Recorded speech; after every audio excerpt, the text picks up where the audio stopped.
Yes, we've got an interesting letter in the collection. It turned up in the minute book of a temperance society. It's a coded love letter. It's written in little pictures, and it starts off, "My dearest Fanny," with the deer, a little picture of a deer, and then for Fanny there's a picture of a fan and an E on the end.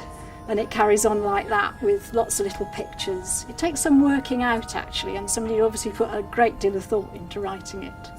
I think by going into the archive you see it as part of its context, so you see where it turns up. It's quite surprising, but you also, you get to handle the archive, and that's an entirely different thing from looking at something online.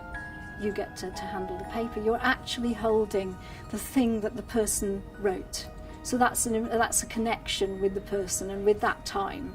It's taking you back in time, like time travelling.